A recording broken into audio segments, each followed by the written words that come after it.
नमस्कार। आज इस वीडियो में कविता आत्मपरिचय का दूसरा और अंतिम भाग पढ़ेंगे।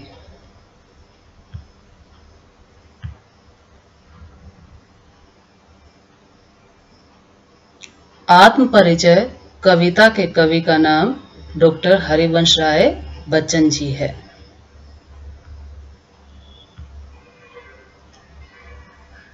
चलिए शुरू करते हैं आत्मपरिचय कविता की व्याख्या और उसका काव्य सौंदर्य का शेष भाग।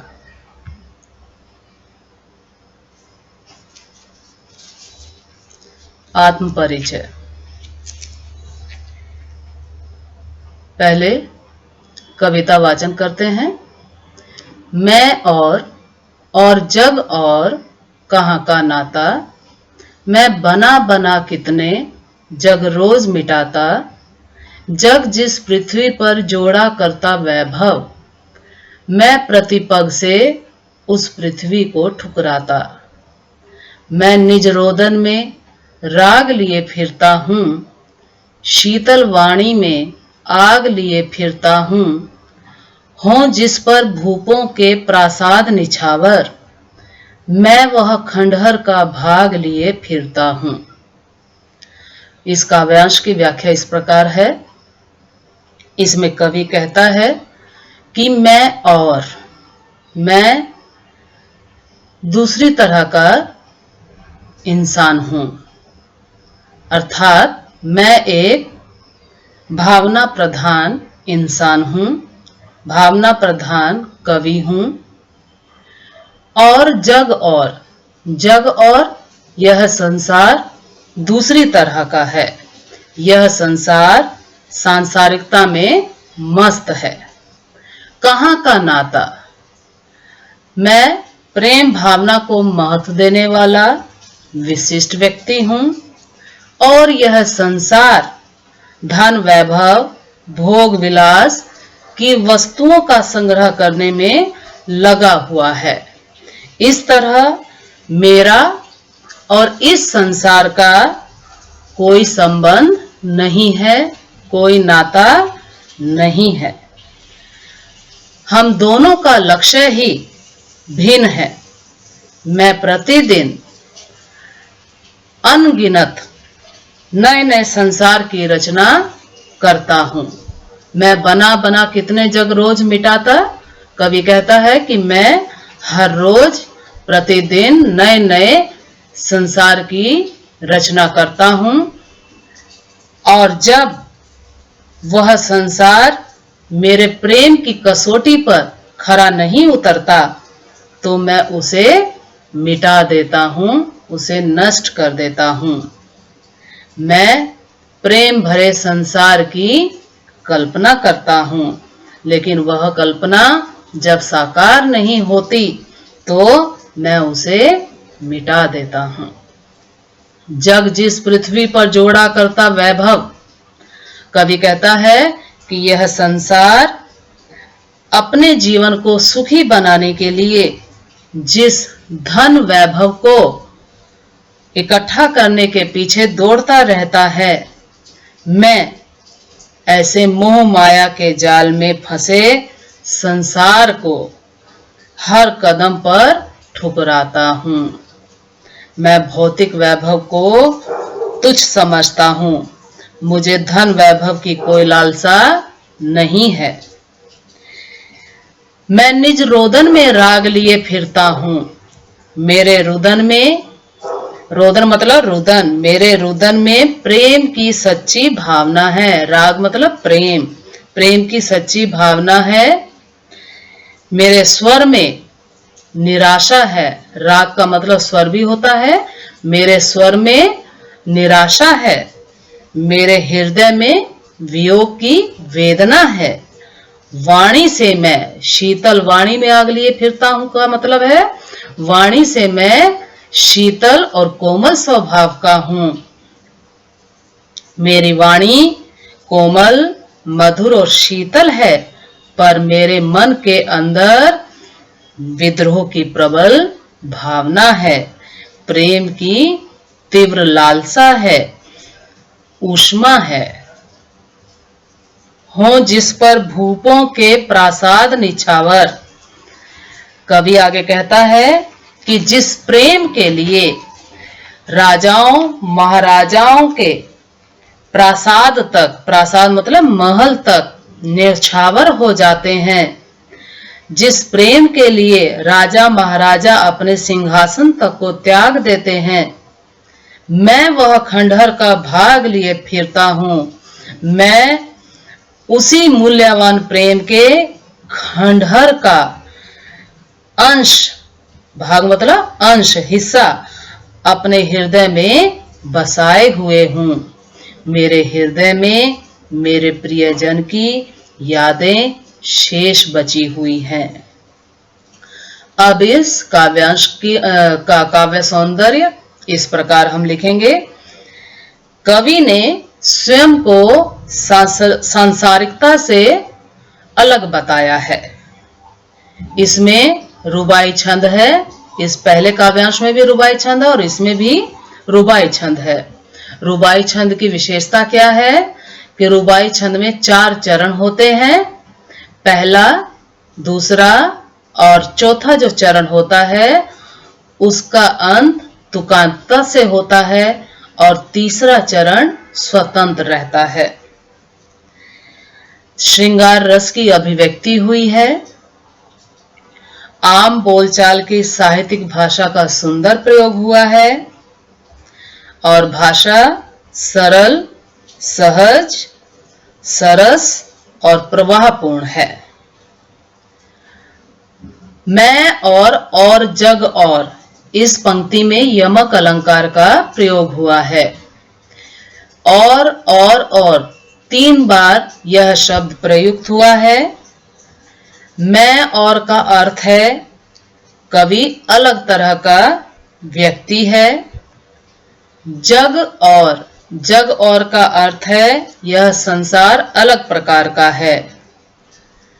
और इन दोनों के बीच में जो यह एक और है, यह और योजक है, इनको दोनों को जोड़ने वाला है, इसलिए यहां पर यमक अलंकार है। इसमें कवि ने अपनी विरह वेदना को उजागर किया है। और कहां का नाता, इसमें जो है प्रश्नालंकार है, कवि ने प्रश्न किया है। बना बना में पुनरुक्ति प्रकाश अलंकार है। जग जिस अनुप्रास अलंकार है ज वर्ण की आवृत्ति के कारण। पृथ्वी पर प वर्ण की आवृत्ति के कारण यहां भी अनुप्रास अलंकार है। प्रतिपग प वर्ण की आवृत्ति से यहां पर भी अनुप्रास अलंकार है। इस काव्यांश में रोदन में राग, शीतल वाणी में आग और खंडहर पर निछावर प्रासाद, यहां तीनों में विरोधी स्थितियां हैं, विरोधी भाव हैं। लिए फिरता हूं, लिए फिरता हूं, लिए फिरता हूं की आवृत्ति से गीत में मिठास आ गई है, मधुरता आ गई है।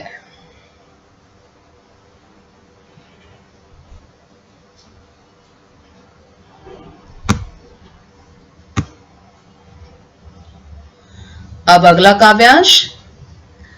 मैं रोया इसको तुम कहते हो गाना, मैं फूट पड़ा तुम कहते छंद बनाना। क्यों कवि कहकर संसार मुझे अपनाए, मैं दुनिया का हूं एक नया दीवाना।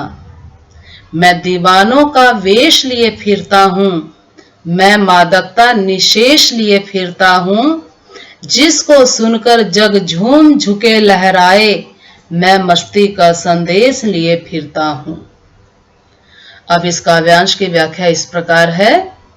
मैं रोया, कवि कहता है कि जब मैं निराशा भरे अपने जीवन की पीड़ा को अपने गीत में, अपनी कविता में व्यक्त करता हूं, तब यह संसार तब संसार के लोग उसे मेरा गाना कहते हैं, उसे मेरी कविता समझते हैं। और जब मैं प्रेम के आवेग में अपने दर्द को शब्दों में व्यक्त करता हूं, उसे शब्दों में उतारता हूं, तब लोग उसे नया छंद बनाना कहते हैं। जबकि मेरी विरह वेदना की भावनाओं से ही मेरे छंद बने हुए हैं। उनमें मेरी निराशा, मेरा रुदन प्रकट हुआ है। क्यों कवि कहकर संसार मुझे अपनाए। अब कवि कहता है कि यह संसार व्यर्थ में ही मुझे कवि कहकर सम्मान देता है। वास्तविकता में तो मैं दुनिया का हूं एक नया दीवाना। मैं तो प्रेममयी दुनिया का एक प्रेम दीवाना हूं। मेरा मन प्रेम की भावना से सराबोर है, लबालब भरा हुआ है। अगले काव्यांश में कवि क्या कहते हैं? मैं दीवानों का वेश लिए फिरता हूं। मैंने प्रेम दीवानों का, प्रेम में डूबे हुए लोगों का वेश धारण किया हुआ है। उनकी वेशभूषा को मैंने धारण कर लिया है। मैं मादकता निशेष लिए फिरता हूं। मैं अपने प्रेम की मादकता से इस सारे संसार में मस्ती भर देना चाहता हूं। जिसको सुनकर जग झूम झुके लहराए,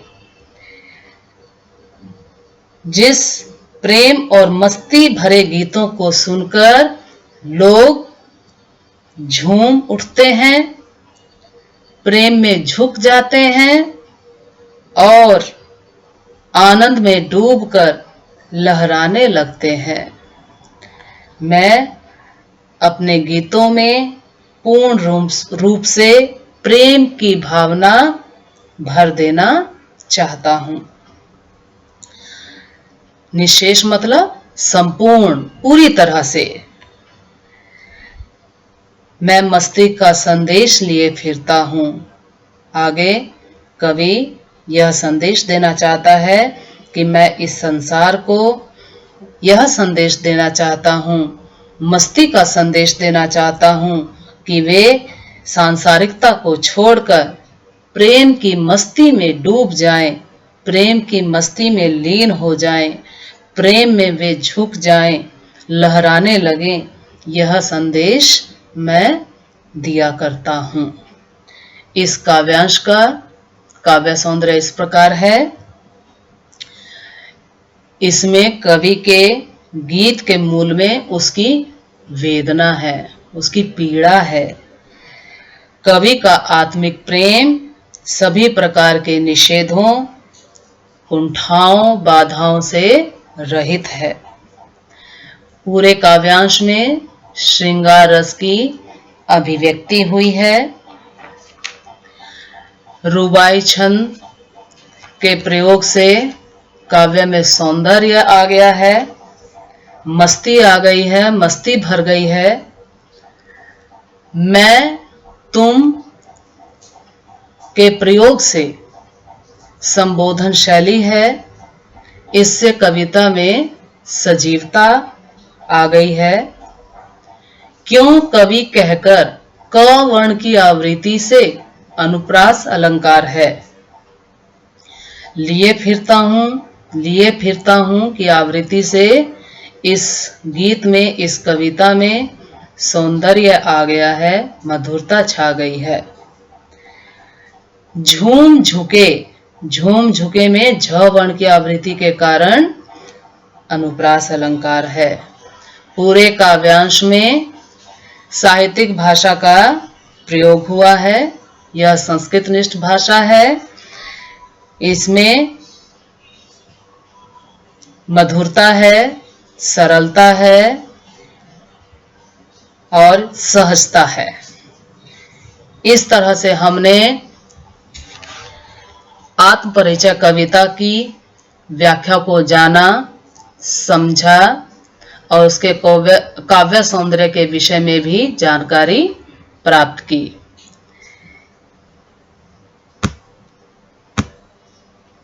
धन्यवाद।